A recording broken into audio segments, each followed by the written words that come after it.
Hoy les voy a hacer un repaso de lo que es la enfermedad cardiovascular en la población VIH en comparación con la población no infectada, ¿vale? Basada en el teclado. Como bien sabemos, la supervivencia en las últimas 2 décadas después de la introducción del HAR, la supervivencia de los pacientes VIH no ha aumentado. ¿No? Con el Sí, sí. Vale. Nada. Las últimas 2 décadas después de la introducción del HAR, la supervivencia de los pacientes VIH ha aumentado en comparación con la población no infectada, ¿vale? Sin embargo, a pesar de que la supervivencia ha aumentado, ya sabemos que por la inflamación crónica y todos los factores que posteriormente les nombraré, esta población tiene una supervivencia menor que la población general. Sin embargo, en un estudio publicado en PLOS ONE en el 2011, reporta que a pesar de eso, después de 5 años de iniciar el tratamiento antirretroviral, que el paciente está indetectable, esta inflamación baja y muchas veces la supervivencia se solapa con la supervivencia de la población general después de 5 años de tratamiento antirretroviral. Sin embargo, cuando vemos y comparamos la población VIH con la población general, vemos que en la población VIH, independientemente de la edad, el número de comorbilidades es mayor que en la población general. ¿Ok? Entonces, este porcentaje de comorbilidades, después vamos a ir desglosándola, se asocia más a comorbilidades asociadas a enfermedades cardiovasculares, a dislipemia, hipertensión, etcétera. No me pasa, no sé qué dice. ¿Me pueden ayudar? Que no me pasa la detección. De las causas de muerte de la población infectada, tenemos que la mayor causa de muerte en la población VIH está asociada a enfermedades cardiovasculares, seguidas de cánceres y procesos infecciosos, así como también hay un aumento de la prevalencia de enfermedades hepáticas. Mientras que las enfermedades asociadas antiguamente a todo lo que era el síndrome de inmunodeficiencia adquirida ha ido disminuyendo a medida que han pasado los años. Y a pesar de esto, observamos que cuando en este estudio donde se habla de la enfermedad cardiovascular en población VIH, se observa que la tendencia en los últimos años, en una cohorte francesa, es de aumento de la enfermedad cardiovascular al pasar de los años, así como el aumento de la prevalencia o la incidencia de cánceres en esta población. Hay múltiples estudios que hablan a favor de que hay una mayor incidencia de eventos cardiovasculares en la población infectada cuando se compara con la población no infectada. Cuando vemos al pasar de los años y comparamos los pacientes que han estado sometidos al tratamiento antirretroviral después de la introducción del TARGA, también observamos que hay un cambio de la modalidad. Es cierto que hay un aumento de la prevalencia de eventos cardiovasculares y también un cambio. Es decir, en la era pre-TARGA era mucho más frecuente enfermedades cardiovasculares tipo pericarditis, derrame pericárdico, miocarditis, miocardiopatías dilatadas, endocarditis, etc. Mientras que en la era TARGA está más asociada a hipertensión pulmonar, hipertensión arterial y eventos isquémicos. Y eso básicamente por el efecto que posteriormente hablaremos sobre la inflamación crónica y el TARGA a nivel del endotelio vascular. ¿Vale? Un estudio publicado en el 2017 incluso habla de, cuando compara con la población general es la gris y el negro es la cohorte NACOR, que la compara con la cohorte ARIC, que es la valoración del riesgo de infarto miocardio, la incidencia de infarto miocardio en la población general. ¿Okay? Y la NACOR es la incidencia de infarto miocardio en la población VIH. Cuando podemos observar que independientemente de la edad, el riesgo de eventos o la tasa de infarto de miocardio es mucho mayor en la población VIH que en la población general. Y cuando se hace el análisis multivariable, vemos lo que siempre ¿no? Que los factores de riesgo asociados son casi siempre los mismos. En este caso era la edad, el aumento del consumo del tabaco, la hipertensión arterial, la diabetes, la elevación del colesterol total, la dislipemia y enfermedades hepáticas crónicas. Sin embargo, hay estudios observacionales donde también asocian esta enfermedad cardiovascular al uso del tratamiento antirretroviral. Y uno de los primeros estudios fue el DAT, que reportó la asociación que había entre los inhibidores de proteasa, que eran los que inicialmente estaban asociados a la enfermedad cardiovascular, con el aumento de la incidencia de infarto al miocardio. Desde el inicio de la era TARCA, del inicio del tratamiento antirretroviral de amplio espectro, como vemos, el mayor uso de inhibidores de proteasa se asocia más a eventos cardiovasculares, sobre todo a enfermedad arterial coronaria prematura. ¿Okay? Y también cuando valoramos cuáles son los factores de riesgo en la población VIH comparada con la población general, también tenemos un estudio que se publicó el año pasado justamente, que es la cohorte, una cohorte que que llevó a cabo la doctora Negredo junto con la Cora Lustre, donde vieron que el envejecimiento acentuado en la población mediterránea en pacientes mayores de 70 años comparado con pacientes que no tenían VIH. Y aquí se vieron que los factores de riesgo cardiovascular en la población VIH eran mucho más frecuentes. Nuestros pacientes VIH generalmente tenían más de 3 factores de riesgo cardiovascular, usaban más drogas, uso de drogas recreativas, perdón, y también que la alteración de los lípidos y la hipertensión arterial eran factores de riesgo que estaban más asociados a la población VIH que a la población general. Y cuando vemos la diferencia en las diferentes comorbilidades de esta población, veíamos que en negro están los pacientes infectados por VIH y los controles son los grises. Vemos que los pacientes VIH tenían generalmente más de 3 comorbilidades o factores de riesgo cardiovascular, eran más propensos a hipertensión arterial, diabetes, alteración de los lípidos, enfermedad cardiovascular, enfermedad renal, y también estaba asociado a un aumento de la incidencia de cáncer. Por lo tanto, vemos que cuando comparamos siempre, independientemente del tipo de cohorte, población general con población VIH, vemos este aumento de la prevalencia de los diferentes eventos cardiovasculares y otras alteraciones o comorbilidades. Igualmente, en esta cohorte vemos la diferencia estratificada ya por edad y se ve exactamente lo mismo.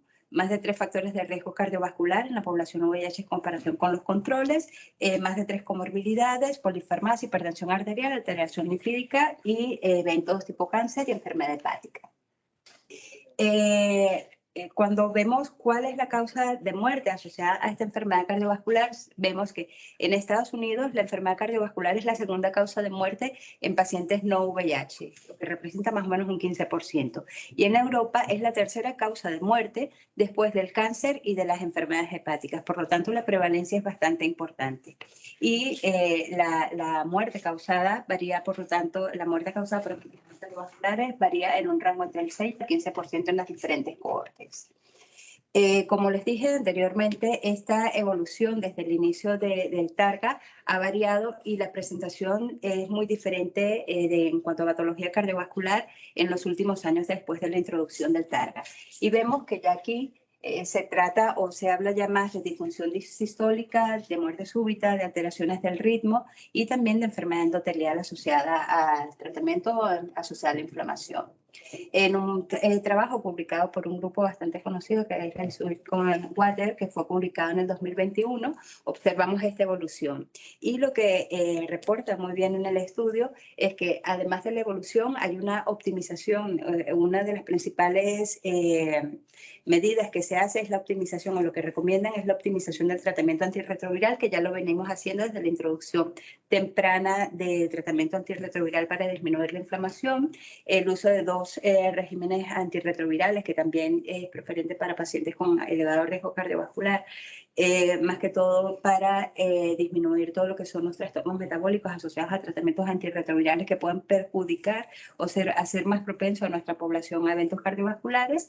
Y bueno, la inflamación crónica, que allí está entredicho el uso o no de las estatinas para disminuir esta inflamación crónica.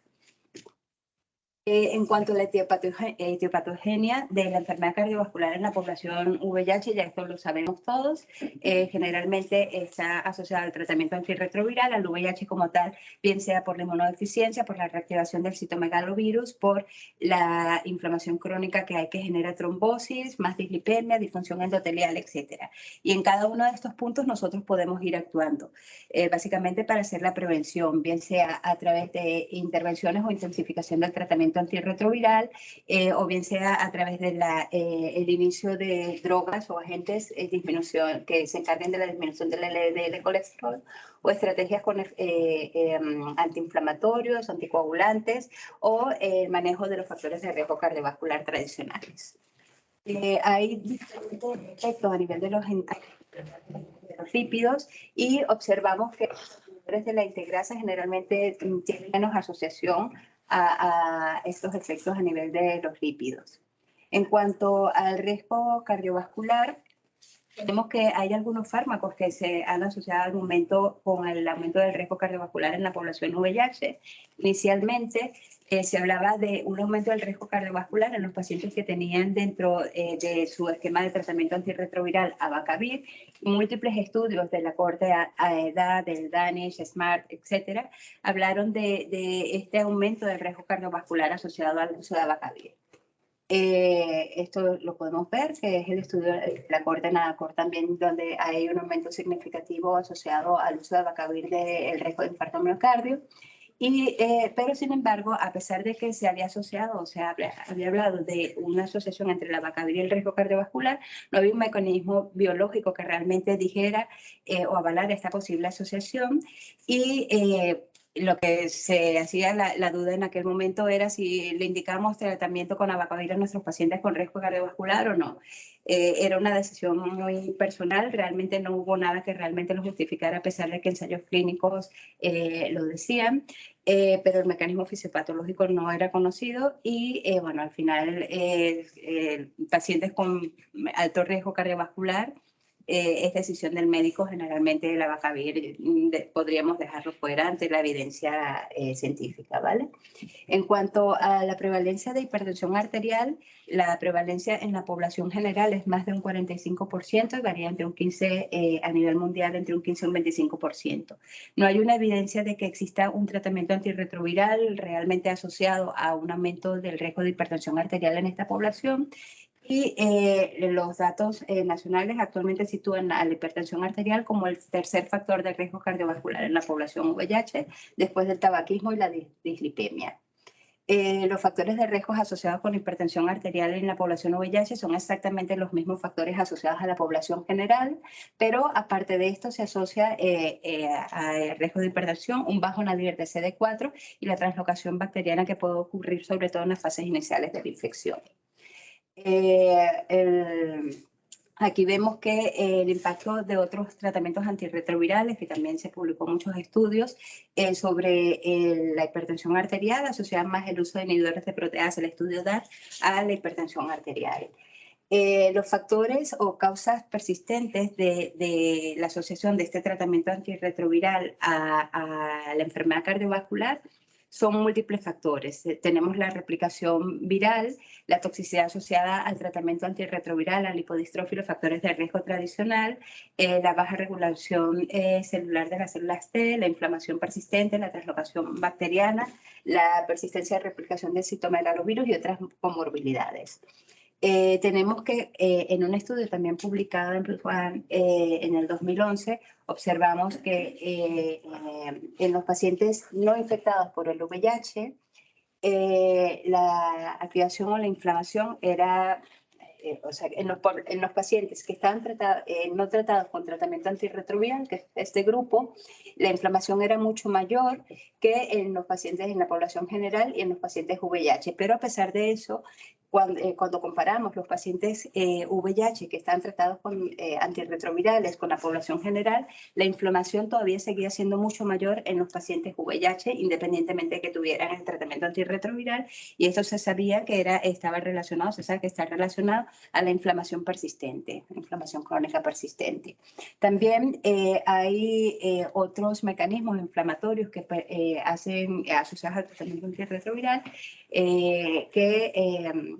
son predictores de mortalidad y sobre todo enfermedad cardiovascular, que es la translocación bacteriana, las alteraciones por inflamación y la alteración de los CD38, ¿okay? La parte inmunológica. La translocación bacteriana, que también ya lo habíamos comentado anteriormente. Bueno, hay estudios que reportan también en cuanto al uso de las estatinas, si realmente esta inflamación puede ser controlada de alguna manera en los pacientes VIH. Y hay varios estudios que avalan el uso de las estatinas, que ya no dan, probablemente ya en un futuro próximo, el uso de las estatinas no se limite solamente a la población que tenga alteraciones lipídicas, sino que esté también indicado para pacientes con enfermedad cardiovascular, porque se ha visto que tiene un efecto adicional en la reducción de la inflamación sistémica inducida en pacientes VIH. En cuanto al diagnóstico de la enfermedad cardiovascular, es súper importante el cálculo del riesgo cardiovascular de nuestros pacientes. Sobre todo, hay diferentes tablas a través de las cuales se hace el cálculo. Está la del cálculo del riesgo REGICOR, que es más adaptada a la población VIH, a la población mediterránea, y el SCORE, que es más adaptado a la población europea, ¿vale? Independientemente del método que usemos, lo que es importante es el cálculo del riesgo cardiovascular en todos los pacientes VIH. Es importante destacar que nuestros pacientes VIH tienen un factor adicional ahora también, ¿no? Que son los trastornos metabólicos asociados. Y estos trastornos metabólicos están asociados a la dislipemia asociada al tratamiento antirretroviral o por antecedentes familiares, a la infección por el VIH por la inflamación persistente, a que existe una redistribución de la grasa corporal, ya sea por influencias genéticas o comorbilidades, y a la terapia antirretroviral.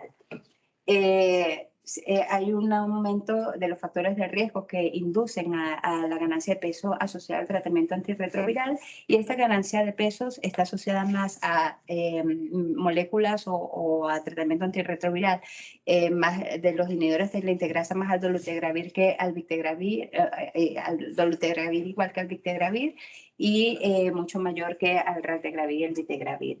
¿Okay? Inhibidores de proteasa en el grupo de los nucleósidos está más asociado al TAF que al tenofovir. No se sabe si porque el tenofovir tiene un factor protector.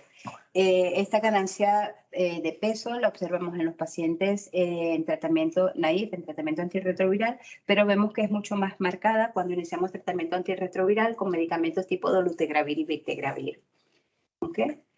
Es importante también tomar en cuenta el índice de masa corporal. Todos estos trastornos metabólicos van asociados, por supuesto, a un aumento a la ganancia de peso, y aparte de la ganancia de peso va asociada a un aumento del índice de masa corporal. Y se ha visto en estudios internacionales, publicado en Lancet del 2016, que tanto en hombres como en mujeres hay un aumento del riesgo cardiovascular asociado al aumento del índice de masa, un aumento de la mortalidad asociada al índice de masa corporal. Es decir, a mayor índice de masa corporal, mayor aumento de la mortalidad.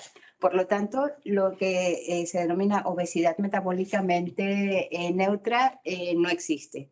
Se ha visto que en un paciente con una índice de masa corporal normal, comparado con un paciente que tiene un índice de masa en rango de obesidad, que no tengan factores de riesgo cardiovascular, la enfermedad cardiovascular también está presente. En un 40% hay un aumento del riesgo de la enfermedad coronaria, hay un 7% de incremento de enfermedades cerebrovasculares y un 96% de la posibilidad de falla cardíaca. Entonces, esto se debe básicamente a lo que se ha reportado a la presencia de la grasa visceral, y que esa grasa visceral se ha asociado ahora a eventos cardiovasculares o a un aumento del riesgo cardiovascular. Aquí observamos básicamente la variación en cuanto a la distribución de la grasa corporal en un paciente con un índice de masa corporal normal y un paciente con un índice de masa corporal mayor de 30.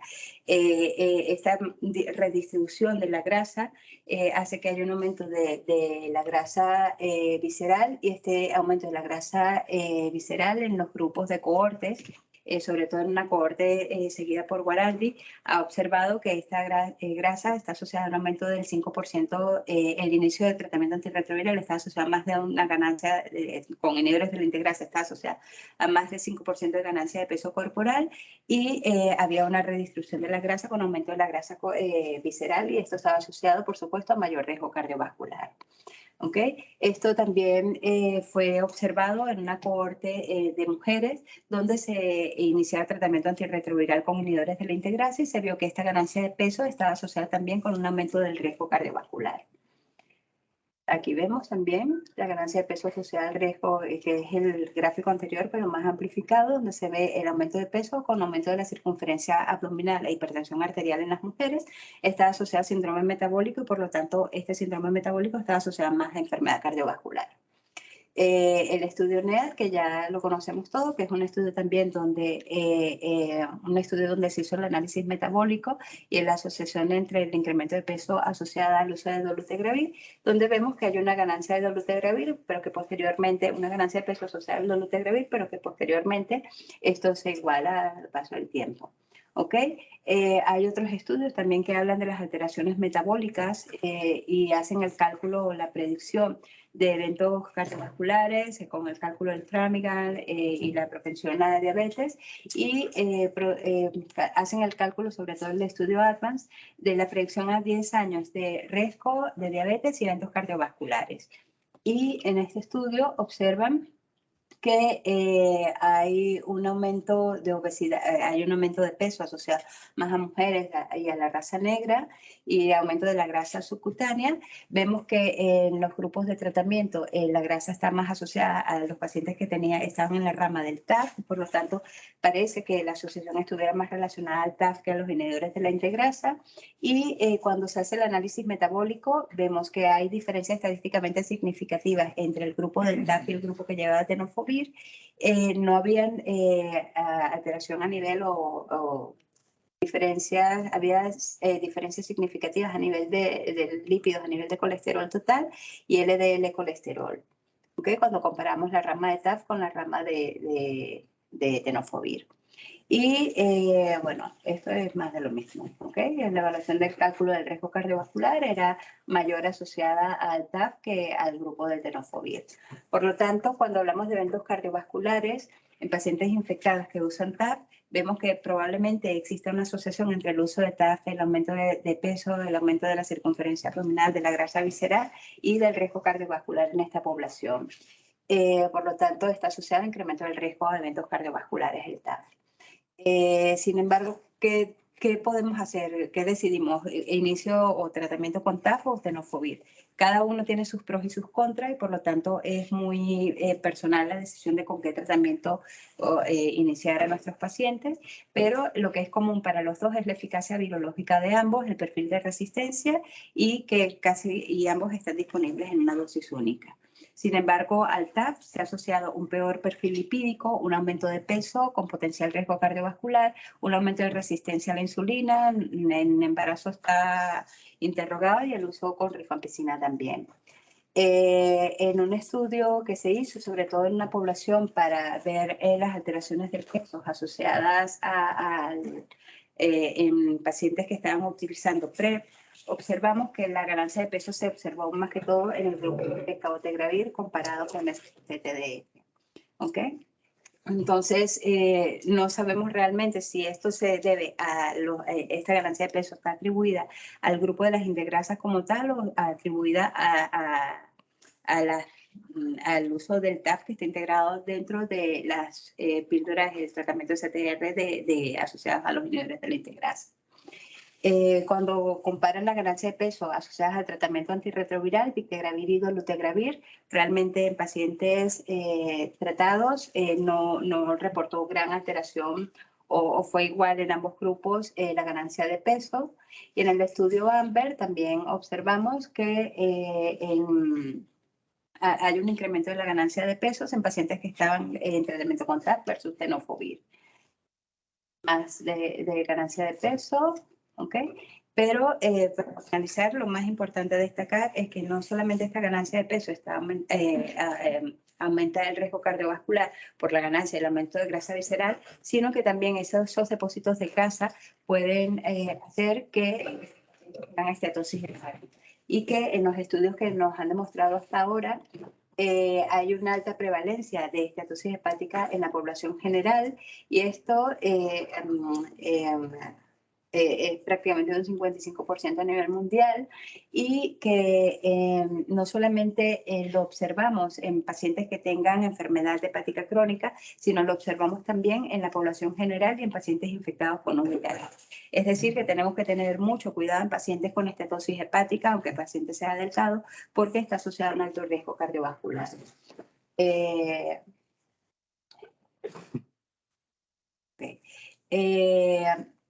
Se ha observado que cuando se inicia la progresión de las comorbilidades, o sea, obesidad, diabetes tipo 2, síndromes metabólicos, apneas del sueño, enfermedad renal crónica, tienen un alto impacto sobre la mortalidad asociada a la estatosis hepática, y que los factores de riesgo en la población VIH, aparte de los factores de riesgo tradicionales cardiovasculares, la lipodistrofia, la hiperuricemia, la combinación de terapias antirretrovirales y la alteración de la flora o de la microbiota está asociada a eventos cardiovasculares.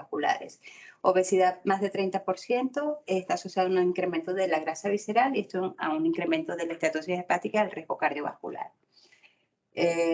Por lo tanto, sabemos que los hallazgos en la población general son aproximadamente de estatosis hepática en la población general no alcohólica, es más o menos de un 24%, pero sin embargo solamente una minoría es la que realmente evoluciona y progresa a una estatosis mucho más severa, que evoluciona hacia cirrosis.